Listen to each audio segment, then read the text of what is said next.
Good morning, everyone. I'm Shankha Subrahsanian, and I'm going to begin this session with a doha from Kabir Das ji. It goes this way: कल करे सो आज करे सो अब, पल में परलय होएगा, क्या करेगा तब? Well, what do I mean by this? It means that we have a tendency of procrastinating things. Whatever task has been assigned to us, we tend to, say that let us do it tomorrow. This is a disease. We should try to do away with this kind of a mindset. We should always try to complete our work on time so that we have time to revise on it, right? Okay. Let us begin this session. This is the fifth of the series of time and motion. What I'm going to do over here is, in the first four lectures, whatever we have discussed about motion, we have discussed about time, the measuring techniques. We have also learned how speed is measured mathematically. We have also learned how to represent the motion of an object in the pictorial form through distance time graph. Here in this lecture, we are going to just take up the PowerPoints and go on discussing that so that it becomes further clear for you all. Our daily activities like walking, running, closing the door, etc., they all involve motion. There is a change of position of the object involved in these activities. In fact, the flow of air in and out of your lungs is also an example of motion. You must have seen the totos that carry passengers from the place of pickup to the destination. They too possesses motion. Though in this case the position of passengers is changed from one place to another. The movement of an object is called motion. An object is said to be in motion or moving when its position is changed with respect to time. Example could be the motion of a car, the movement of the fan, hands of a clock. So, how can we define motion? It is the change of position of an object with respect to time. We can take an example of a book falling off a table. Well, yes, this do qualify as a motion because the book was initially on the table, and when we consider it, it is on the ground. So it must have had some motion to fall down to the ground. Water flowing from a tap. Well, this is also a kind of motion. The rattling of windows.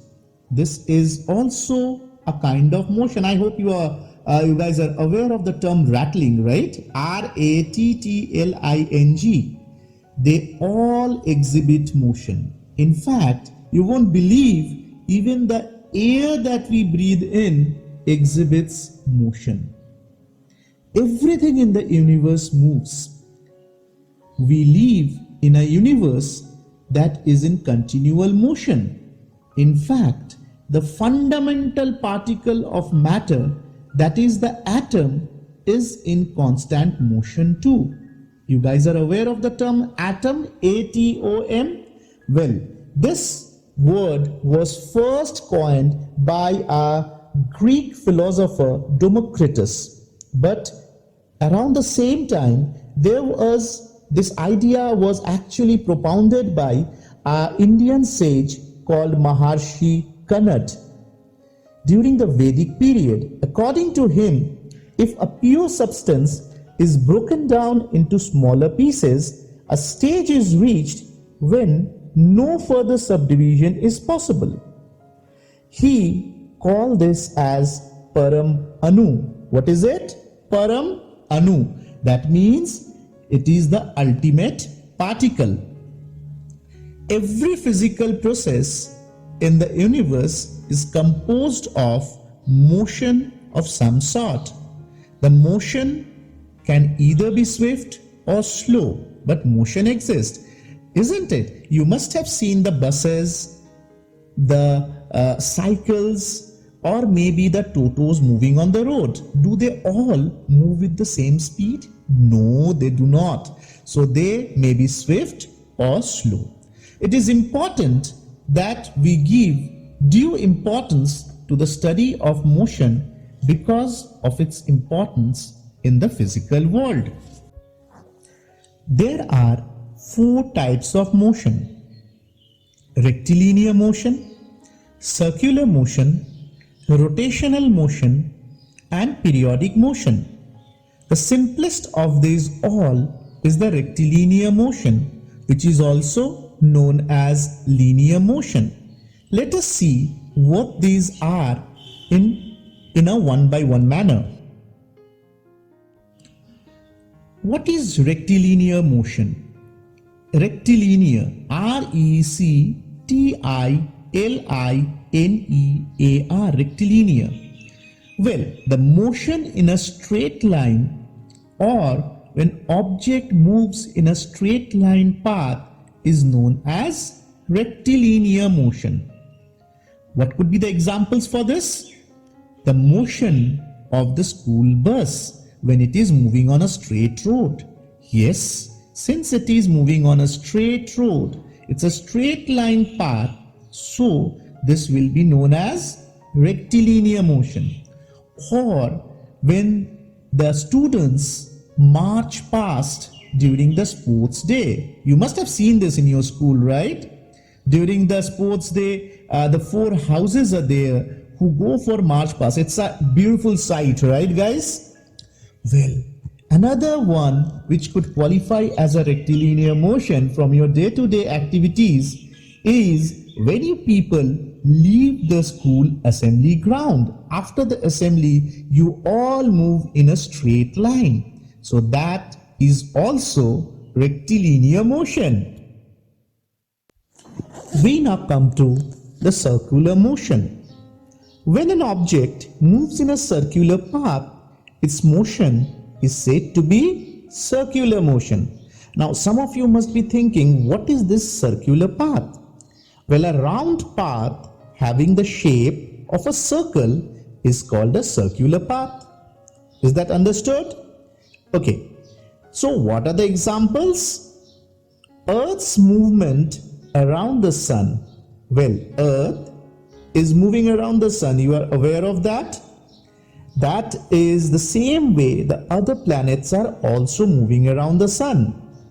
This is the circular motion. The motion of a merry-go-round. When you go to a park, you must have seen or must have played on a merry-go-round. If you see, it goes round and round, but the mid portion is actually fixed. That is known as a circular motion. The paddles of a bicycle is also moving in a circular motion. Well, you must have rode on bicycles, right? So when you have paddled your bicycle, the motion of the paddles is the circular motion. We now try to explain the rotational motion. When an object turns or spins on its own axis, this kind of a motion is known as rotational motion. What could be examples of this? The turning of the blades of fan. See, the fan, though it is turning around, but there is one fixed point. The turning of the hands of a clock. The clock goes round and round, but if you see, there is a point where all the hands of the clock are fixed. Maybe the minute arm, the hours arm, or the seconds arm, they all are fixed at one particular point. The spinning of a top, lattu, right? You must have played with that. The spinning of the top is also a rotational motion. Why? Because it is fixed at a point and it is moving around it. Similarly, Earth's movement on its axis is also it's a kind of rotational motion. What is periodic motion? Well, the motion which repeats itself after regular intervals is known as periodic motion. It is also known as oscillatory motion. How do you spell it out? OSCILLATORY,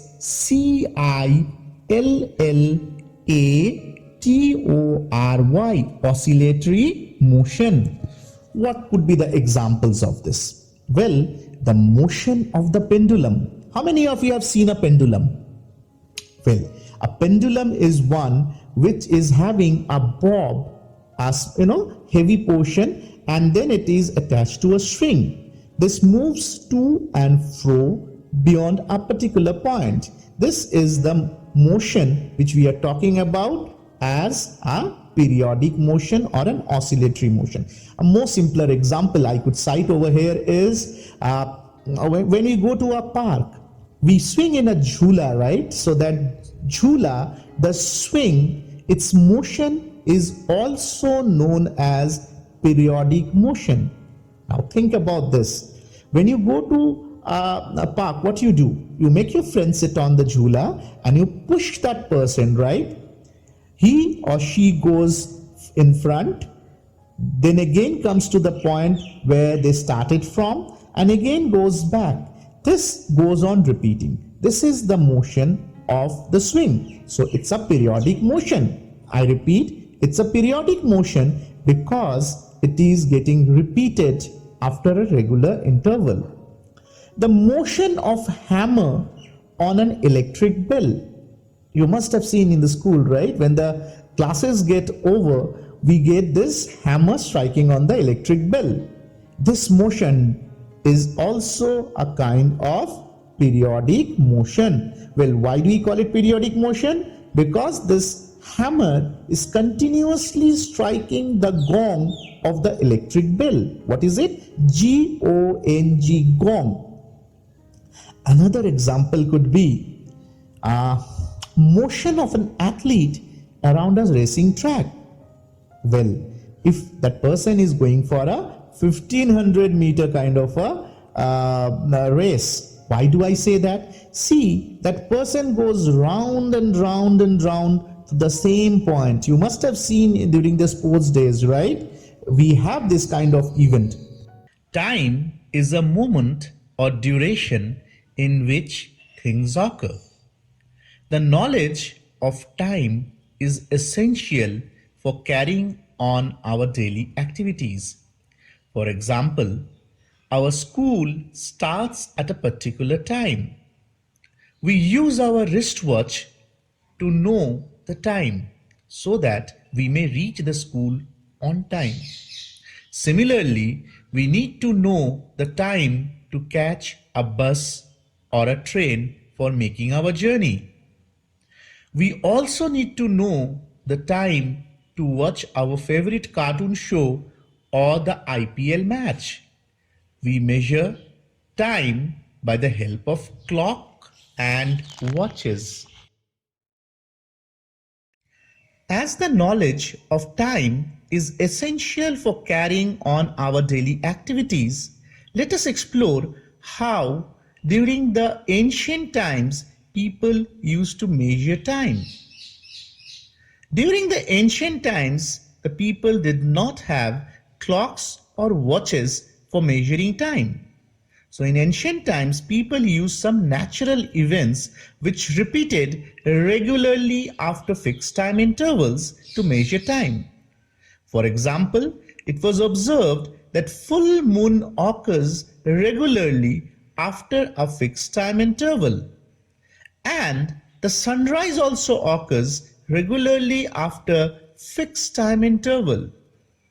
So the two natural periodic events which were used in ancient times to measure time were the occurrence of full moon and sunrise.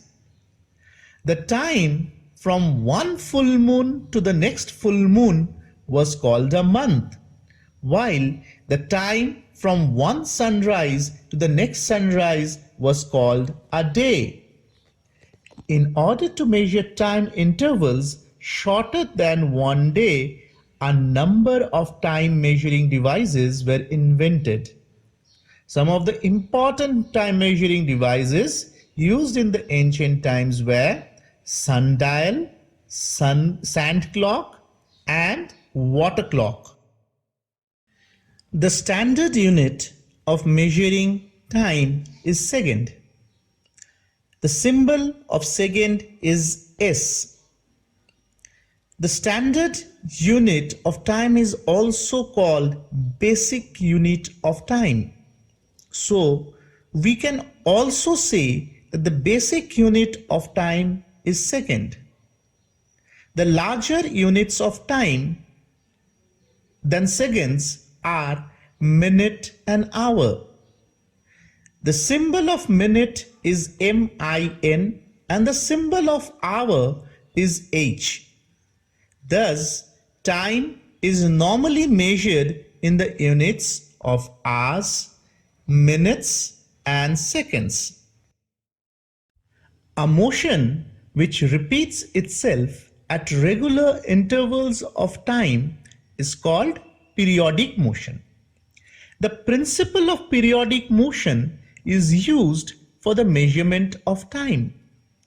Clocks and watches are the most common time measuring devices used by us.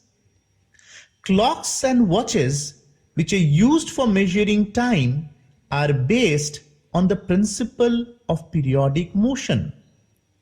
One of the most common devices which shows periodic motion is the simple pendulum. The pendulum clock used for measuring time is based on the periodic motion of the pendulum. Before we describe a pendulum clock, we should know the working of a simple pendulum. In the next slide, we will be knowing in more details about what is a simple pendulum. A simple pendulum consists of a small metal ball called a bob, suspended by a long thread from a rigid support, such that the bob is free to swing back and forth. A simple pendulum is shown in the diagram on the slide, in which the bob A is suspended by thread from a rigid support. The motion of pendulum was first studied by Galileo. Galileo discovered the important principle of pendulum, according to which a pendulum completes every swing, or for that reason you can call it every oscillation, in exactly the same time, provided its length is kept constant. In other words, the time period of oscillation of a given pendulum is constant. The periodic motion of a pendulum is utilized in pendulum clocks for measuring time. So in a pendulum clock, the swinging pendulum regulates time. The pendulum of a pendulum clock is a long metal rod having a very heavy metal bob at its lower end. When the lower end of the pendulum is displaced to one side and then released, the pendulum starts swinging left and right continuously. In fact, there is a mechanism in the pendulum clock which does not allow swinging pendulum to stop. Each clock uses its periodic motion of pendulum for measuring time. Actually, when the pendulum swings continuously, its upper end drives some tooth wheels. Then those tooth wheels turns the hours hand, minutes hand, and seconds hand on the dial of the clock, due to which we are able to read time. But there is a problem with these pendulum clocks. You must have seen that they are very bulky. In order to overcome this limitation, we had till recently balance wheel and hairspring arrangement type clocks and watches, where This pendulum exists, but they are much more compact. Each oscillation of the balance wheel takes the same time.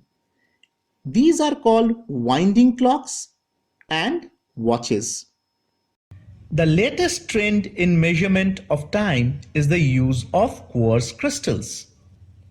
Quartz is a hard mineral consisting of silica. These days, the regular oscillation or vibration of a tiny quartz crystal when joined into an electric circuit are used for measuring time very accurately. Most of the accurate clocks and watches these days use quartz crystals for measuring time.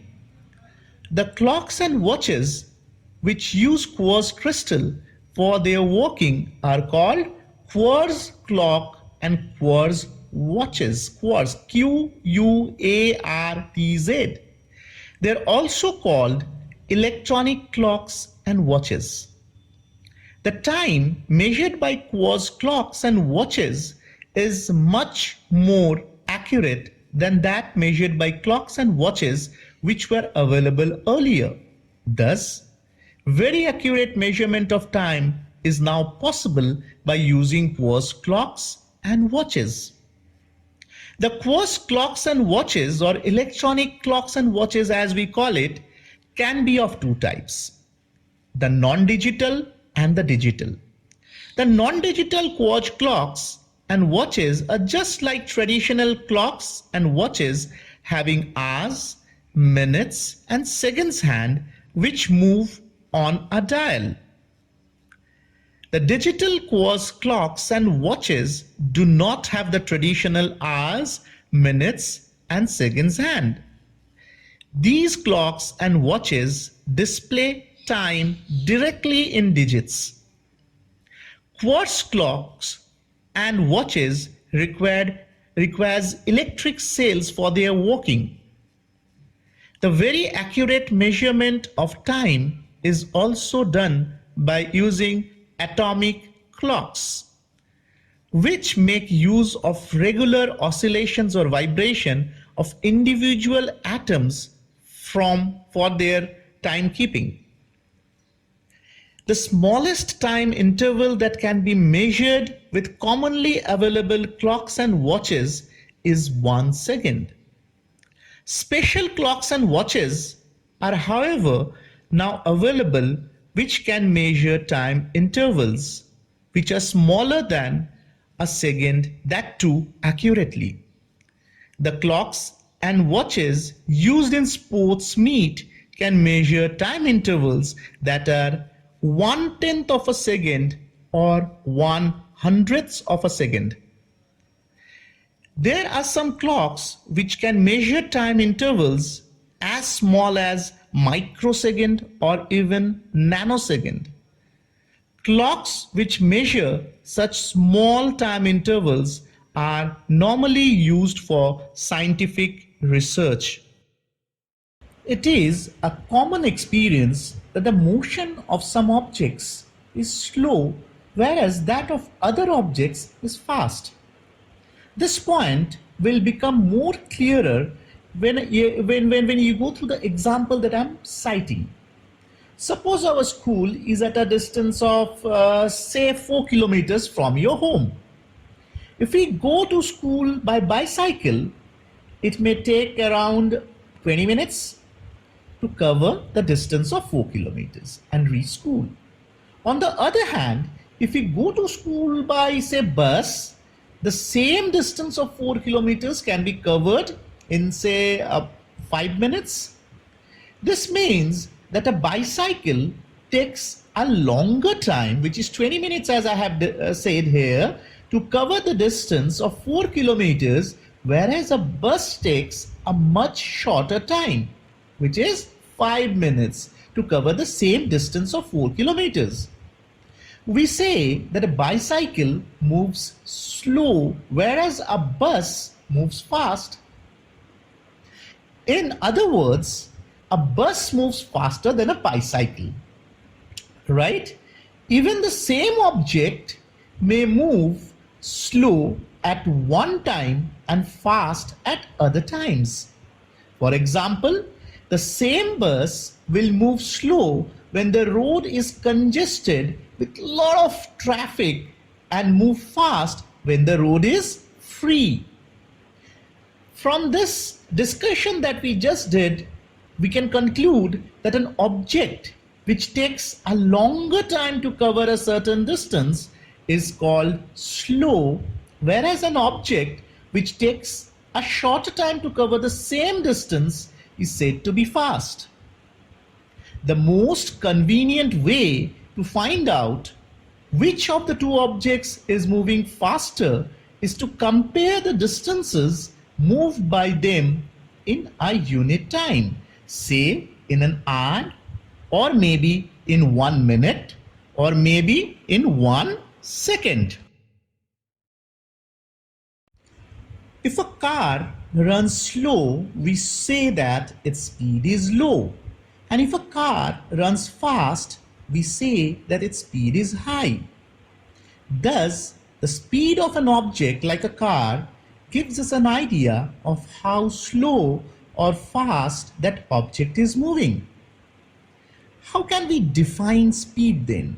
Well, speed of an object is the distance traveled by it in unit time. The speed of an object can be calculated by dividing the distance traveled by the object by the time taken to travel this distance. The mathematical formula is speed is equal to distance traveled divided by time taken. Let us take an example over here. Suppose a car travels a distance of 100 kilometers in 4 hours. Then the speed of this car is 100 kilometers is the distance traveled, time taken is 4 hours. So speed is equal to 100 kilometer by 4 hour, that is 25 kilometers per hour. Thus, the speed of this car will be 25 kilometers per hour. In other words, the car travels a distance of 25 kilometers every hour. The speed of 25 kilometers per hour can be written in the short form as 25 km/h.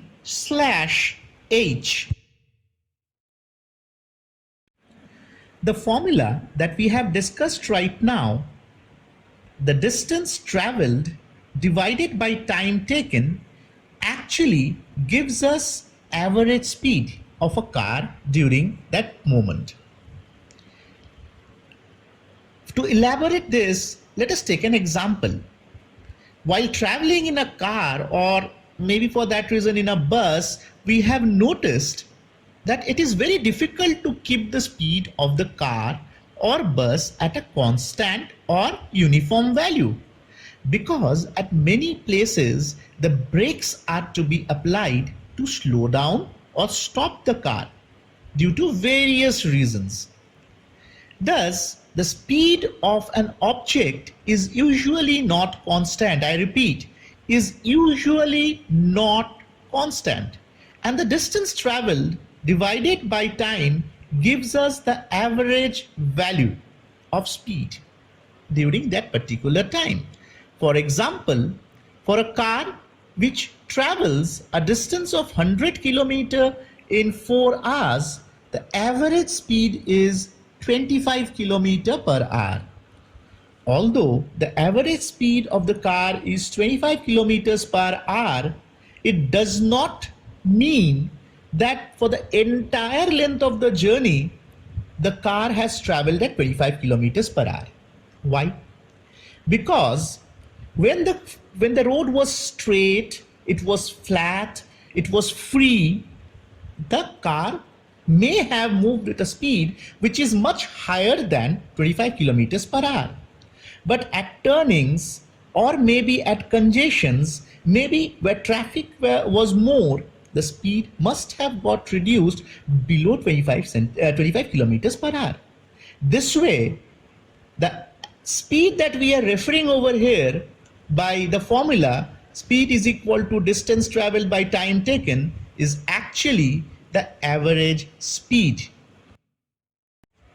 When we look around us, we see there are a lot of objects which move at a much slower speed. For example, the speed of a tortoise, the speed of you walking, maybe the speed of your cycle. They are comparatively slower with respect to the speed of, say, a car, or maybe a scooter, maybe the space rocket. So we have different units. The units do play a very vital role. We do have units like meter per second or kilometer per hour. How do we do that? The speed of moving objects, if it is expressed in units of kilometer, and the time it takes to cover a particular journey in hour, then it is known as kilometer per hour. For faster objects, we normally go down for kilometer per hour. Or things like spaceship or a spacecraft, we get it done for kilometers per second. But when it comes to slower moving objects like snails, tortoises, what we do? We measure it in meter per second. We have to make a very important note over here. If we have to compare the speeds of a number of objects, then we must express the speeds of all those objects in the same unit. Another point that we must be noting over here is the symbols of all the units are written in singular, not in plural. For example, we write 10 meters as 10 m and not as 10 ms. Similarly, we write 50 kilometers as 50 km and not as 50 kms. As I said, that if there are two speeds given and we need to compare them, we need to have the same units. So here I present a chart by which we can convert from kilometer per hour to meter per second and vice versa. Kilometer is 1000 meter, while 1 hour consists of 3600 seconds. So if you divide it, it can be 1000 by 3600 or 5 by 18. So if we need to go from kilometer per hour to meter per second, we need to divide by 3.6. While if I need to come from meter per second to kilometer per hour, I need to multiply by 3.6. The panel of instruments and controls facing the driver of a vehicle, a car, a bus or a truck, when he sits in his vehicle, is called a dashboard. An instrument on a vehicle's dashboard which indicates the speed of a vehicle when it is running is called speedometer. The speedometer has a symbol km/h written on its dial. Speedometer tells us the speed of a running vehicle at that instant of time, and it is measured in kilometers per hour. Most of the vehicles have needle type speedometers, though these days vehicles are coming up with digital speedometers as well. In addition to speedometer, there is another instrument in the vehicle called odometer. O-D-O-M-E-T-E-R, odometer. Odometer is an instrument for measuring the distance traveled by a vehicle. Odometer records the distance traveled by a vehicle in kilometers. We can usually see a small rectangular window within the speedometer dial where it is mentioned as km. It is written on the right hand side. This gives us the odometer reading for the distance covered by the vehicle. The meter fitted on the top of the handles of scooters and motorcycles is the speedometer.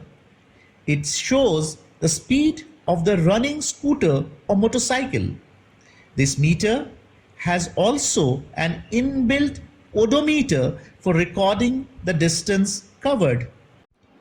We will now use the formula speed is equal to distance by time taken for solving numerical problems based on speed. This formula has three quantities in it. So if we know the values of any two quantities, then the value of the third quantity can be calculated. Uniform and non-uniform motion. When the speed of an object moving along a straight line path remains the same or unchanged, we say that the speed is constant. On the other hand, if the speed of an object moving along a straight line path keeps changing, increasing or decreasing, we may say that the speed is not constant. So depending on the nature of its speed, a moving object may have uniform motion or non-uniform motion. An object moving along a straight line path is said to have uniform motion if its speed remains constant. An object having uniform motion travels equal distances in equal intervals of time. The motion of a car running at a constant speed is an example of uniform motion. A car running at constant speed will cover equal distances in equal intervals of time. Mark my words over here. Equal distance will be covered in equal intervals of time. What do I mean by this? Let's take an example. If a car is running at a constant speed of say 10 meters per second, it means it will be covering equal distances of 10 meters in every 1 second time interval. In this case of uniform motion, the average speed of the moving object is the same as its actual speed. In everyday life, we rarely find objects moving with a constant speed or uniform motion over long distances or for long durations of time. An object moving along a straight line path is said to have non-uniform motion if its speed keeps on changing, or we may say it does not remain constant. An object having non-uniform motion travels unequal distances in equal intervals of time. Please mark my words over here. For non-uniform motion, it is unequal distances covered in equal intervals of time. The motion of a train starting from a railway station is an example of non-uniform motion. Well, why is this? This is because when a stationary train starts from a railway station, its speed goes on increasing and it covers more and more distances in each second passed. And when the train approaches the next station, its speed goes on decreasing again, due to which it covers less and less distance in the seconds covered. Please note that over here, the non-uniform motion in which the speed of an object is keep on changing is also called an accelerated motion. ACCELERATED,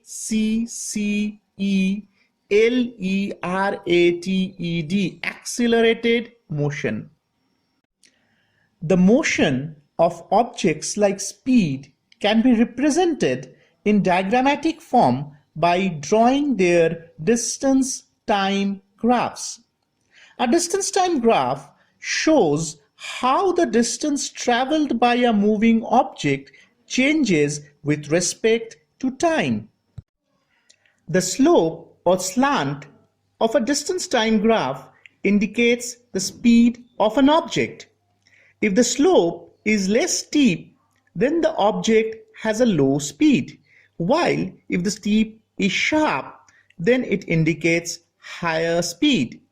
So just by looking at the slopes of the two distance time graph lines, we can tell that which is moving faster with respect to the other. Now let us focus our attention to the distance time graph for a non-uniform speed or changing speed. When an object moves with a non-uniform speed or a changing speed, it travels unequal distances in equal intervals of time. In this case, the distance traveled by the object is not directly proportional to time, and hence the distance time graph is not a straight line. The distance time graph of an object moving with non-uniform speed or changing speed is a curved line, as shown by the line OA in the figure. Thus, a curved line graph between distance and time tells us that an object is moving with a non-uniform speed or changing speed.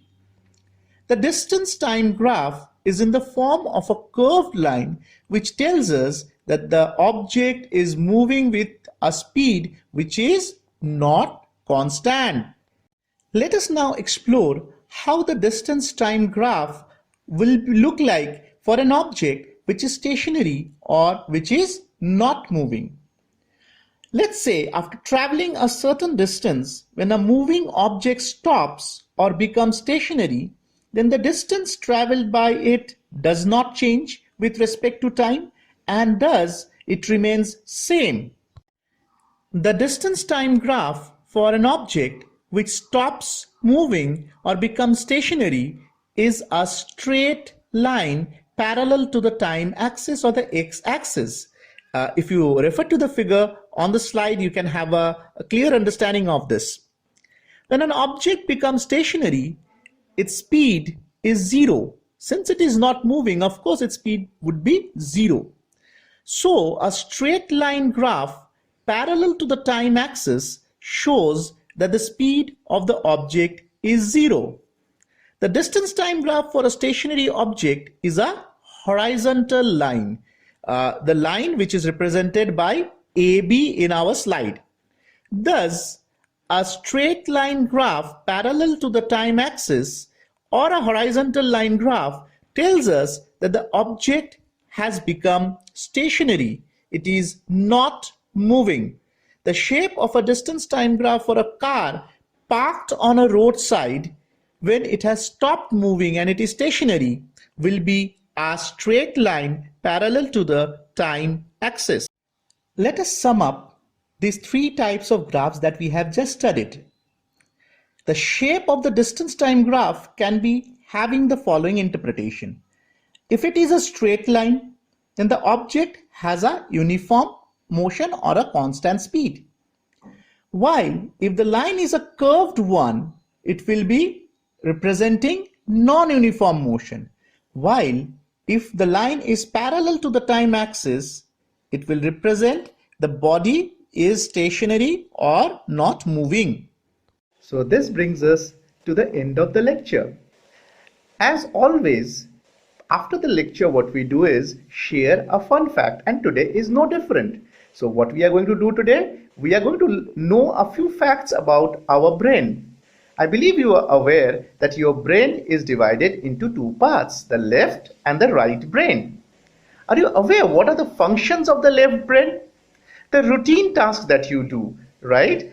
Your writing skills, your logical thinking, analytical thoughts, maybe science, maths, all these skills come under what?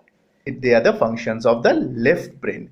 While The functions of the right brain is something which is creative, something which is imaginative. These are the functions. In fact, if you think about your art awareness, that's a part of your function of the right brain. In fact, amazingly, the right hand of your body is controlled by the left brain, while the left hand is controlled by the right brain. Well, before I sign off, I would request you all to please mail me your queries if you have any confusions, any clarifications. Please do write to me at sanyal.shankha@gmail.com. I'll be happy to respond. And by now, I believe you people are all aware at which address you need to send your worksheets to. So please complete your work and send your task to the designated IDs. Thank you.